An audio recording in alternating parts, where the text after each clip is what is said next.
Avant de vous laisser avec l'épisode d'aujourd'hui, je tenais à vous remercier car grâce à vous, la chaîne a atteint les 1000 abonnés. D'ailleurs, dans l'onglet communauté, vous avez été nombreux à vouloir une foire aux questions, soit une FAQ. Donc n'hésitez pas à écrire vos questions dans les commentaires de cette vidéo ou alors si vous allez dans l'onglet communauté, au dernier sondage que j'ai mis, vous pourrez mettre aussi vos questions. Je les sélectionnerai et je pourrai y répondre dans une prochaine vidéo. Bien entendu, si vous n'êtes pas encore abonné, n'hésitez pas à le faire tout en activant la cloche. Cela aide énormément au développement de la chaîne et en plus, cela vous permet de vous tenir au courant des différentes avancées de celle-ci. Allez, je ne vous embête pas plus, bon épisode à tous. Si vous avez prêté attention à Warhammer Community, vous n'avez peut-être pas manqué l'information. L'arrivée de Vashtor et son armée de renom Cog of Vashtor. Au moment où je réalise cette vidéo, Vashtor sort ce week-end en même temps que Ark of Omen Vashtor. La fiche technique de Vashtor a été publiée en ligne et j'aime beaucoup la figurine. Games Workshop a apporté son soutien au futur dieu du chaos sous la forme de 2 mises à jour d'armée. Une force spécifique à Vashtor pour les boarding action et les Cog of Vashtor, une armée de renom représentant les partisans de Vashtor. Puisque je ne fais pas de boarding action, nous allons nous concentrer sur les règles de Warhammer 40 000.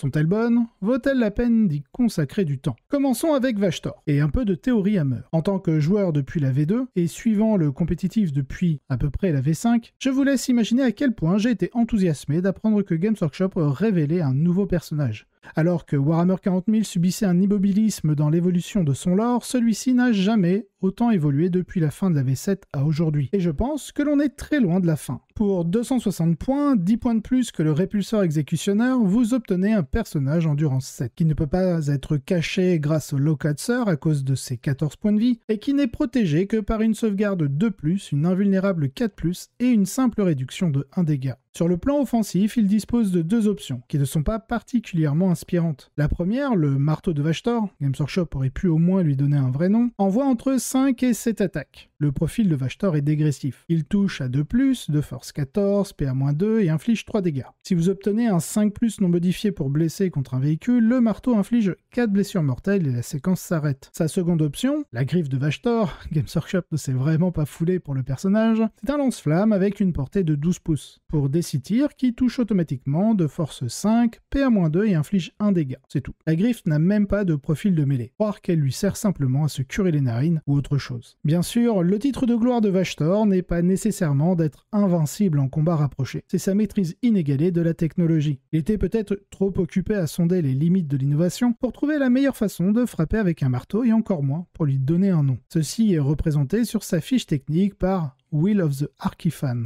où vous choisissez l'une des 3 options à utiliser lors de votre phase de commandement. Les effets durent jusqu'au début de votre prochaine phase de commandement. Nous commençons avec Unholy Mechanism. Cela permet aux joueurs de choisir une unité Traitoris Astartes Demon Engine, avec quelques exceptions, dans un rayon de 3 pouces pour ajouter 1 à ses jets pour toucher, au tir comme en mêlée. Ensuite, nous avons Ghost in the Machine, qui cible une unité ennemie visible dans un rayon de 18 pouces et réduit de moitié la caractéristique de portée des armes à distance de cette unité.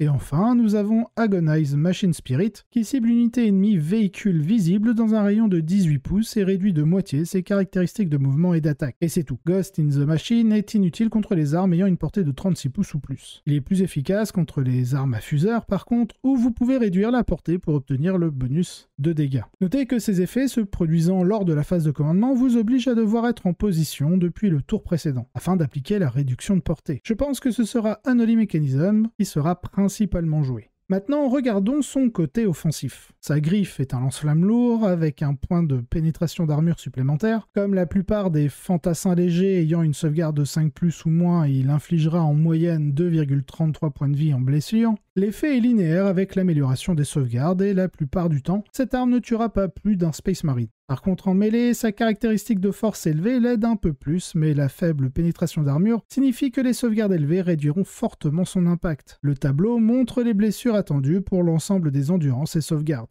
Pour 260 points, on vous donne un demi-dieu qui ne sera généralement pas capable de tuer un char comme un Lehman russe par exemple, de 155 points. Il est à la limite capable de détruire un armigueur et vu son prix, 260 points, soit 13% de votre armée si vous jouez à 2000 points, si les choses étaient différentes et qu'il infligeait des blessures mortelles en plus de ses dégâts normaux, ce serait un personnage à considérer, mais ce n'est pas le cas. Étant donné que dans le lore, Vashtor démonte des Starfighters tout en laissant le pilote en vie pour qu'il puisse s'écraser contre le flanc d'un vaisseau, c'est une énorme déception. Par curiosité, j'ai fait une comparaison de Vashtor avec une variété d'autres choses qui pourraient être enclin à s'attaquer à un véhicule de type endurance 8 et sauvegarde à 2+.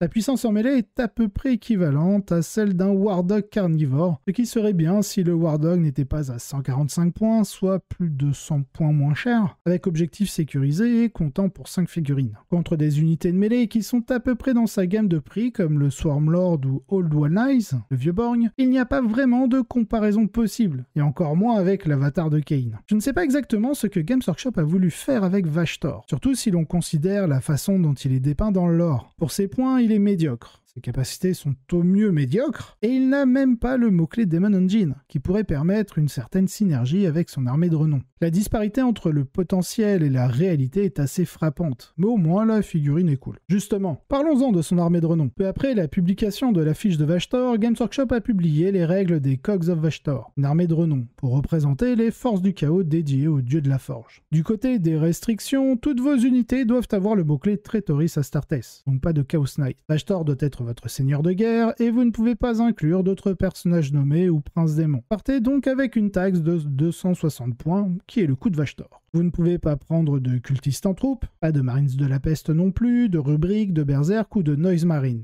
Avec toutes ces restrictions, regardons vos bénéfices. Vos unités reçoivent le mot-clé Cog of Vashtor et ils ont accès à de nouveaux stratagèmes et reliques, peu comme n'importe quelle armée de renom. Vous ne bénéficiez pas d'un trait de légion, mais de la capacité Tech Infernal Fossi, qui fait que les unités Demon Engine comptent toujours comme engagées dans les 3 modes Wanton, ce qui signifie que les unités n'étant pas des Demon Engine ne comptent jamais comme étant engagées dans un mode Wanton. Perdre la possibilité de jouer des Chaos Knight n'a pas beaucoup de sens. Mais le reste est bien. Et cela aide à distinguer Vashtor de Be'lakor. Enfin, c'est ce que je suppose. Le fait d'être en triple Wanton, tout au long de la partie, est potentiellement plus intéressant pour jouer des machines démons, puisque beaucoup d'entre eux ont à la fois des armes de tir et des armes de mêlée. Regardons maintenant du côté des reliques. Il y a 3 options de reliques et elles sont toutes assez bonnes. Le Talisman de la Forge vous permet de choisir une machine démon amie dans un rayon de 9 pouces, puis lui donner une insensible générique 5+, à chaque phase de commandement. Ensuite, nous avons le Helm of the Cyberphage, qui donne aux unités machines démons amis dans un rayon de 6 pouces, une amélioration d'1 point à la pénétration d'armure de leurs attaques contre des véhicules. Et enfin, le Spite Iron God vous permet de choisir une machine démon amie dans un rayon de 9 pouces pour désengager, tirer et charger à chaque phase de commandement. Je pense que le talisman sera celui que l'on prendra le plus souvent. Et l'une de ces reliques aurait été une capacité de Vashtor, cela aurait rendu son utilité bien plus intéressante. En ce qui concerne les stratagèmes, nous avons des améliorations aussi, avec Forge Surge, qui donne à une machine démon le nombre maximum de tir au lieu d'avoir à faire un jet pour le déterminer. Les doubles Soulburner du Decimator pourront énormément en profiter. Ensuite, nous avons Master Guidance pour 2 points de commandement, qui donne à votre seigneur de guerre, qui doit être Vashtor, une aura offrant des relances complètes pour toucher aux machines démons, dans un rayon de 6 pouces. Ok, peut-être qu'on jouera 3 Decimators en double Soulburner. Nous avon des choses comme Cacao Spark, Prattle, qui vous permet de faire en sorte qu'un stratagème utilisé par votre adversaire coûte 1 point de commandement de plus pour le reste de la partie, à l'exception de la relance de commandement. Et enfin, nous avons Full Altération qui permet à une machine démon de tirer et de charger dans un tour après avoir avancé. Ce qui fait de ce stratagème celui que vous utiliserez à chaque partie pour effectuer de longs mouvements et faciliter votre charge. J'aime bien l'armée de renom, mais vous devez forcément jouer Vashtor. Et Master Guidance vous oblige à le maintenir en vie, ce qui vous oblige à le cacher derrière une ruine, car il ne peut profiter de Lookoutser